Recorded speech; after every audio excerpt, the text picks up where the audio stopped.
We entered the city by the Avenue Jules Ferry, a magnificent tree-shaded boulevard named in honor of the French statesman responsible for the occupation of Tunisia. Since the coming of the French in 1881, a new modern Tunis has been built, quite apart from the original native city, so that today there are two distinct centers, the French and the Arab. And the Tunisian may adapt himself to Western civilization if he chooses, or retain his old mode of living within the Oriental town. The Avenue de France, favorite promenade and important business thoroughfare, leads to the Porte de France, the principal entrance to the old city. Beyond the gate is the Place de la Bourse, a small square which is the terminus of the two main native thoroughfares. We wander through the native streets of the city that was built largely from the ruins of ancient Carthage and Utica. Graceful minarets rise above the mosques, which are closed to Christians and unbelievers in accordance with the promise made by the French at the time of their invasion. Lay down your arms and we will respect your mosques. Resist us and we will desecrate them. From the palace of the Bey, we look out upon the housetops of Tunis, which at sunset will be crowded with women, as men at this hour remain below, lest they see the uncovered faces of their neighbors' wives.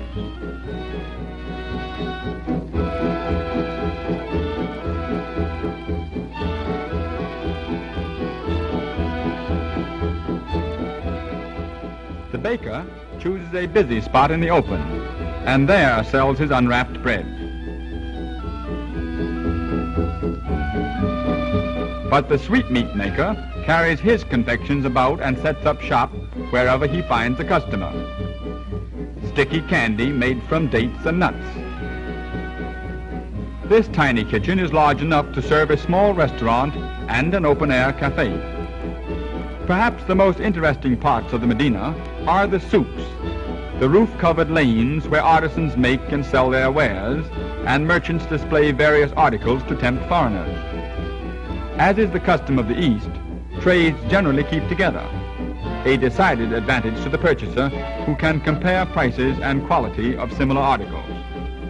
The streets are often named after the wares that are sold in them. This is the street of the shoemakers.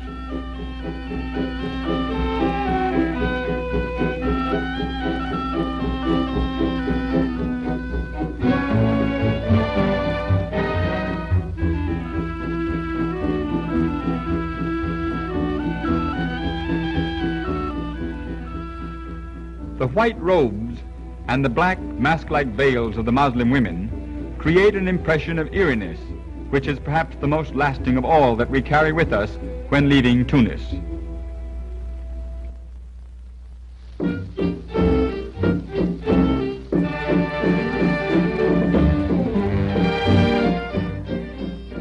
For over 3 centuries, and prior to France's occupancy in 1830, Algiers was the stronghold of those dreaded terrors of the sea, the Barbary pirates, and now is known as the Paris of North Africa.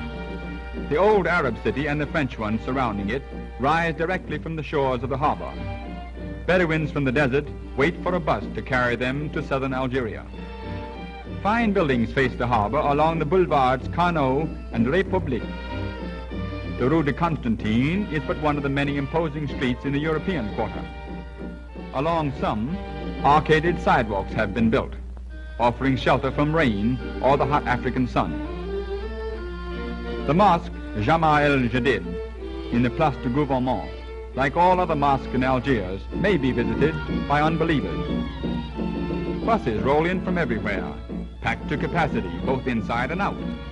A thriving business is always done, as the Algerians have succumbed to the mad pace of modern motoring, and without caring where they go, will often spend their last franc on a pleasure ride. A sheikh from the desert takes in the sights. Muslim women in Algiers continue to wear the veil and run for cover when the evil eye, a camera, appears. Little equipment is required for the barber's trade. A chair, a razor, and a victim are all that are needed. The barber is also a dentist, as a few of his extractions testify.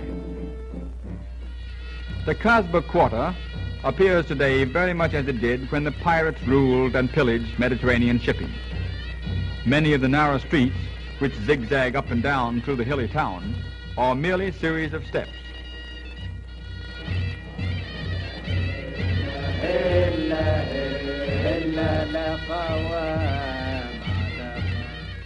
No vehicles can enter the Kasbah quarter, so all trucking must be done with small donkeys.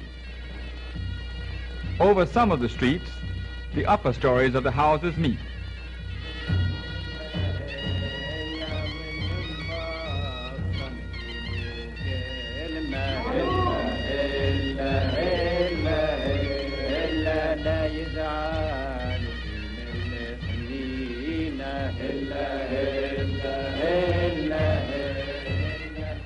Through these narrow lanes passes a continuous stream of picturesque traffic, almost as unchanged in appearance as this unaltered main portion of old Algiers, the one-time stronghold of the pirates of the Barbary coast.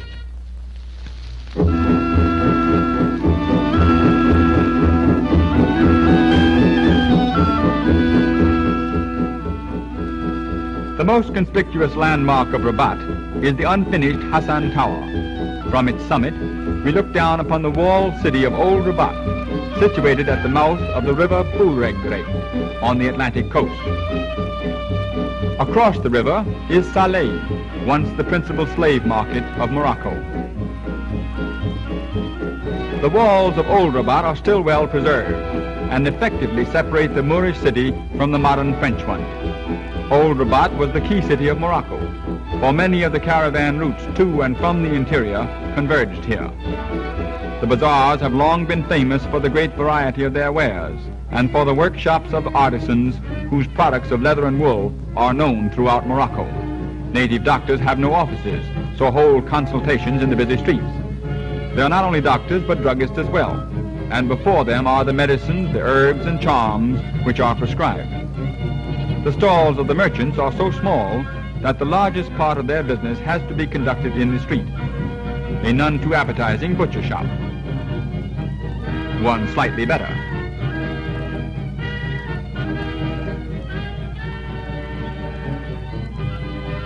A grocery.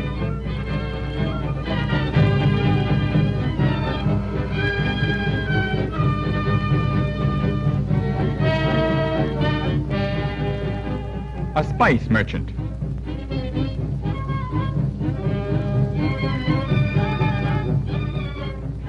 The flowing cloak-like garment worn by the Moroccans is called a burnous.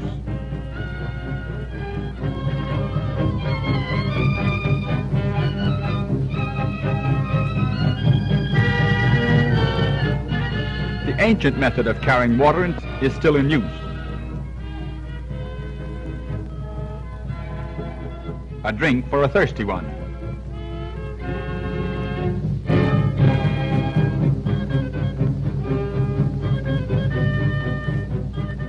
Some of the streets in the bazaars are covered with palm branches or reeds and grass laid upon trellises. Many of the artisans work in these covered souks.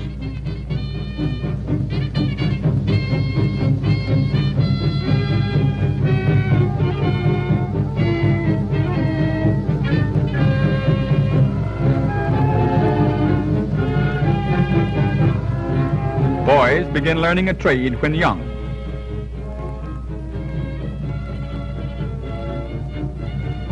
Shifting threads for their masters, the tailors, who work far back in dark shops sewing patterns on burnouses, a style of hairdressing appropriate for the hot weather and also convenient when Allah grabs and pulls them into heaven.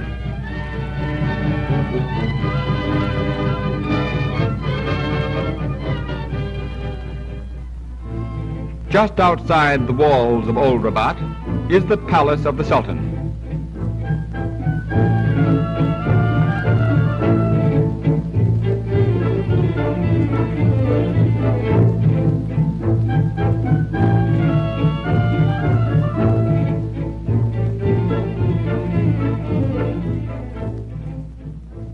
Descendants of the famous black soldiers of the notorious Sultan Mullah Ismail guard the residence of the man who now, under the direction of the French governor, rules the once independent empire of Morocco.